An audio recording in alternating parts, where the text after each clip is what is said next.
میں ایک چھوٹی سی سیریز لے کر آئی ہوں جس کا نام ہے رمضان اور جنات۔ اس سیریز کے اندر آپ کو کچھ ہارر سٹوریز ریلیونٹ ٹو رمضان ملیں گی۔ تو ہماری آج کی پہلی کہانی کا نام ہے اللہ بخش۔ مسلمان ہونے کے حوالے سے ہم سب کا ماننا ہے کہ رمضان کے پاک مہینے میں تمام شیاطین اور برے جنات قید کر لیے جاتے ہیں۔ اللہ بخش ہمارے مالی کا نام تھا اور وہ ایک بزرگ تھے، نہایت ہی صاف ستھرے اور بہت شائستہ گفتگو کے مالک انسان تھے۔ پر مجھے بہت ترس آتا تھا اکثر یہ سوچ کر کہ وہ اتنے بزرگ ہیں اور اس عمر میں بھی کام کرتے ہیں۔ پھر سوچتا کہ ان کا دنیا میں کوئی بھی نہیں ہے، نہ ان کی شادی ہوئی نہ ہی بچے، تو کوئی فیملی ہی نہیں، اس لیے وہ محنت کر کے کماتے اور کھاتے ہیں، جو کہ اچھی بات ہے۔ اللہ بخش چاچا شروع سے ہی ایک بہت پرجوش انسان تھے، لیکن رمضان المبارک کے آتے ہی وہ اور زیادہ تیز اور پرجوش ہو جاتے۔ ان کو ہمارے ساتھ تقریباً 10 سال ہو گئے تھے اور ان 10 سالوں میں انہوں نے ایک بھی افطاری ہمارے ساتھ نہیں کی تھی۔ جب بھی میں اس حوالے سے ابو سے پوچھتا تو وہ مجھے ڈانٹتے اور خاموش کروا دیتے کہ بڑوں کی باتوں میں مت بولا کرو۔ ایک دن ہم سب افطاری کر رہے تھے کہ نہ جانے میرے ذہن میں کہاں سے خیال آیا۔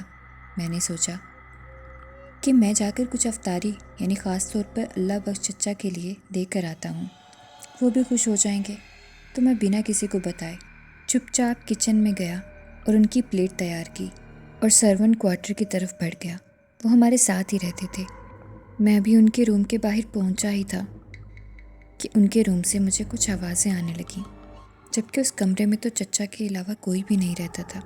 میں بہت زیادہ خوفزدہ ہو گیا اور وہیں رک گیا اور چھپ کر دیکھنے لگا کہ آخر اندر کون ہے جس نے چاچا سے باتیں کی ہیں۔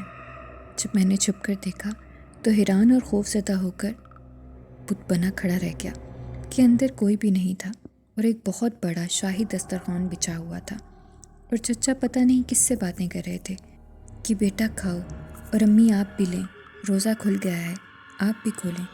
اور وہاں پڑے برتن اپنے آپ ہل رہے تھے جیسے کوئی چیزیں اپنی پلیٹ میں ڈال کر وہاں پر رکھ رہا ہو، لیکن کوئی نظر نہیں آ رہا تھا، کوئی بھی انسان۔ سارے برتن ہوا میں معلق تھے اور انسان بھی کوئی نظر نہیں آ رہا تھا۔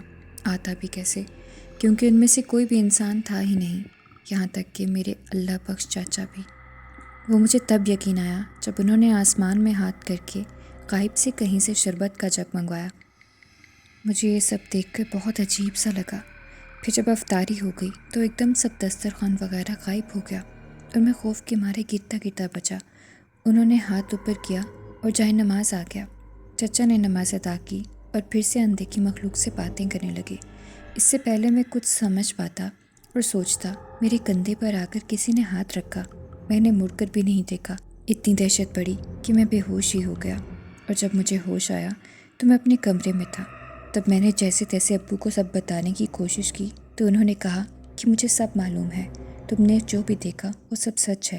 تو میں نے کہا کہ آپ سب جاننے کے باوجود بھی آپ نے ان کو گھر میں جگہ کیوں دی؟ تو انہوں نے کہا کہ دیکھو بیٹا، تم ابھی بہت چھوٹے ہو اور تم کیوں ڈر رہے ہو؟ تمہارے اللہ بخش چاچا میرے بھی چاچا ہیں اور وہ ایک نیک جن ہیں، مسلمان ہیں، وہ سالوں سے ہمارے ساتھ رہ رہے ہیں، کوئی نقصان تک نہیں پہنچایا، اور وہ میرے والد صاحب یعنی تمہارے دادا ابو کے وفادار ہیں، تمہارے دادا ابو کے تابع ہیں، اور وہ اس وجہ سے ہمارے ساتھ رہ رہے ہیں، اس لیے کوئی مسئلہ نہیں ہوگا، نہ ڈرنے کی کوئی بات ہے۔ ان کو کام کرنا پسند ہے، اس لیے وہ انسانی شکل میں ہمارے ساتھ رہتے ہیں۔ ان کی فیملی بھی ان کے ساتھ رہتی ہے، مگر ان کی مرضی ہے، اس لیے وہ ہمیں نظر نہیں آتی، اور ہم بھی ان کے ساتھ بہت عرصے سے رہ رہے ہیں۔ میرے ابو کے سمجھانے کے بعد مجھے سب سمجھ آ گیا اور دوبارہ کبھی ان سے میں نہیں ڈرا اور پہلے کی طرح ہی ان کے ساتھ رہنے لگا۔